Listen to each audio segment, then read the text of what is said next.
Hey everybody, hope everybody's having a good weekend. I thought I'd do a supplemental video to the PipBoy mod part 4, which should be up online already by now, and this will follow. The display that's used in the PipBoy is a 5-inch 4:3 aspect ratio display, and I wanted to continue to use it if I could, or find an exact replacement. And I was fortunate enough, I got the part number off the display and went on to, I think it was either AliExpress or eBay, and found not only the display but 2 versions of display drivers for it. The reason why I needed to get that was because the display driver in the prop resides on the bricked controller card that's in the prop, and since I have no intention of fixing it, it was just necessary for me to do away with it completely. There's the connector for the display, and it utilizes onboard driver capability, the Atmel chip, to drive the display. Don't have that luxury since we're not using that card, so I had to get a standalone display card. And because of the age of the display, I suspect, being the older 4:3 aspect ratio, the inputs to the display drivers are analog. Got a composite here, got a VGA here, and that's on both cards because, as I said, I think I mentioned, there were 2 versions of this card. One, as you see here, and then another one about half the size. Those smaller cards I'm saving for future projects where size is much more of a concern. In the PipBoy, there is enough room to where I can get away with this display because it fills up the footprint of the back of the display perfectly, so it really doesn't add to the volume. And I presently have this just sitting on top of it with a boost regulator to the side to handle the LCD or the LED drivers, because there's quite a series of LED backlight LEDs that are, I believe, either in series or series parallel, but it requires a boost regulator on the board to drive those, and that's why the display runs at 12 volts rather than what I would have preferred 5. So I have to take the 5 and step it up to 12 to run this. Not a big deal, but this is how the original configuration was. I had some, I bought an HDMI to VGA dongle, and the original configuration was this. What I did was, and these aren't the ones, this is the new ones, but it's the same basic package and concept. It was something like this, and so I had to cut it out of its enclosure and wire in the cable that came with the display board, which had a VGA connector on it. I got rid of the connector and hardwired into the board the interface, and by doing that, as you'll see here, I got the results I wanted, which was digital to analog conversion, and these displays worked just perfect. Let me make sure that's coming up. Okay, yeah, you are seeing it. And so this board was quite short and didn't really pose a problem inside the prop.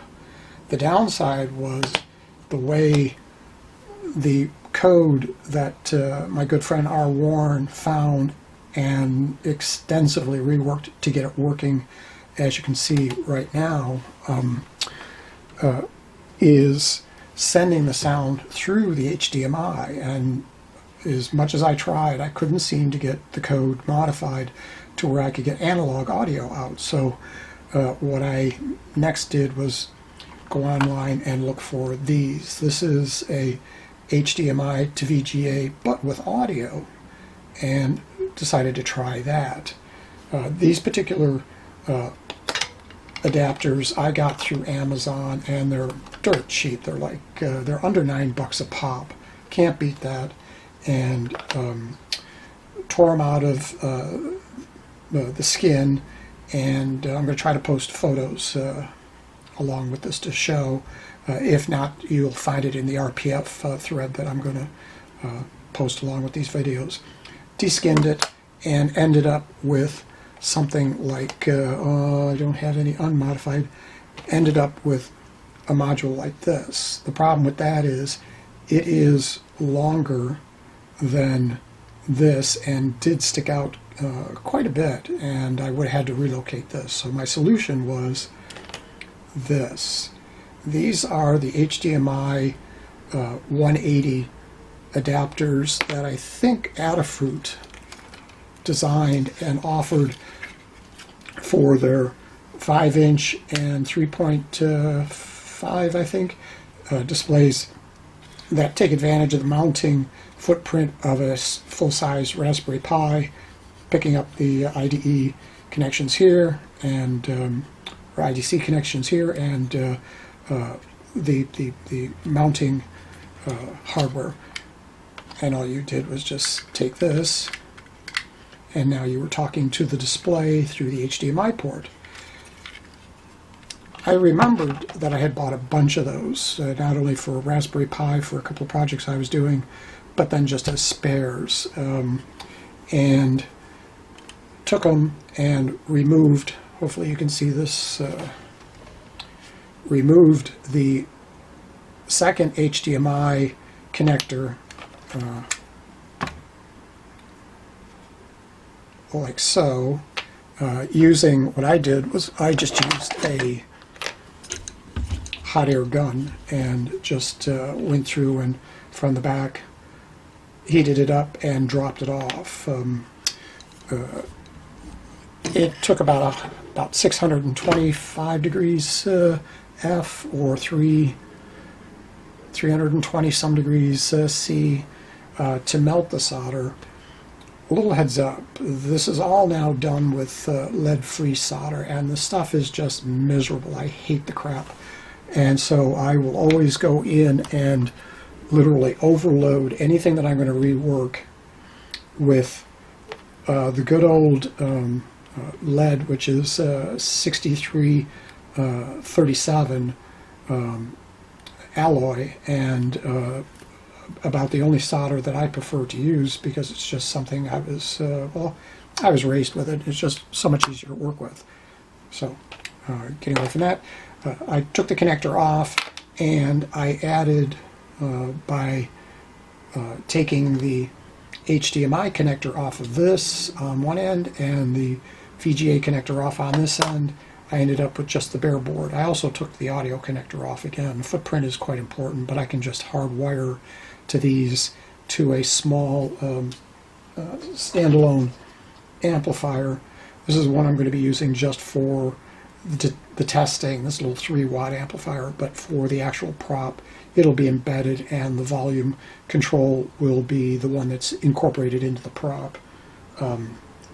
And the first attempt at hooking this up failed miserably, because I thought, you know, again, overthinking things, or underthinking things. I thought it was just simply going to be a case of taking out the old connector, inserting this. What I did was I used just bus wire to go through and attach to the board, and then come through on the back side. That wasn't to be, because this is going from HDMI out to an HDMI input for a conversion, and not HDMI out to a monitor input, which is actually a 180 degrees off in the way the wiring is done on the PC board. So what I had to do is literally cut and strip away all of the traces on this side and on this side, making sure that every one of the contacts on this connector floated in respect from every hole on this side. This became just a transitional anchor point, and by adding just straight across bus wire from the inner row, Kapton tape to insulate, and then again straight across bus wire on the second row, I ended up with a package like this that didn't extend out. And in a second, if you'll stick with me, I'll power this guy down, and which is not the best way to power it down, but again, this is standalone. I don't have the benefit of the power down button that the prop has built in. So anyways, so we'll get this guy off here, and we'll put this guy on.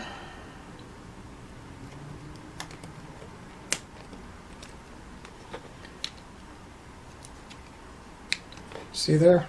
Footprint is much smaller. I don't have it hanging out as much. Even with the original, it's considerably less intrusive into the prop, and I only have a height issue to contend with. And I do believe even with the radius, or I'm sorry, the radius of the prop back, don't think this is going to be an issue. I'm hoping. I just haven't had the time, because this kind of perplexed me for a little while. So anyways, there we go. Let's get this back up here so you can see it, and let it boot up, and voila. The main video that is preceding this will have, at least if everything loads properly, will have a focus on the audio, and I'll be playing the audio from this. But for right now, I just wanted to focus on this particular aspect, because this is not just exclusive to this prop, but this is kind of something anybody might be interested if they're faced with the same problem of an older display card that only has analog in, and yet they're using a Raspberry Pi or something that has HDMI, and prefer to stay digital. This is a perfect solution, because I mean it's small, it's relatively clean. The amount of rework that has to be done, I did a couple of these because, as I said, I see these being used in other projects where I'm going to be using these displays and this board, and you know, just not a hard thing to do.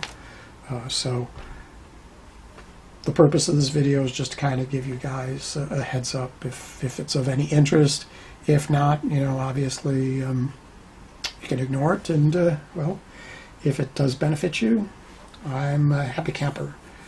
This is heading off into the Christmas week, so I'm hoping everybody has a great holiday. I'm sorry, but for me, I do celebrate Christmas, so that's what I'm going to call it. If I don't talk to you, or if I don't post before the end of the year, I hope you all have a great New Year's. So I will see you in my next video. Bye.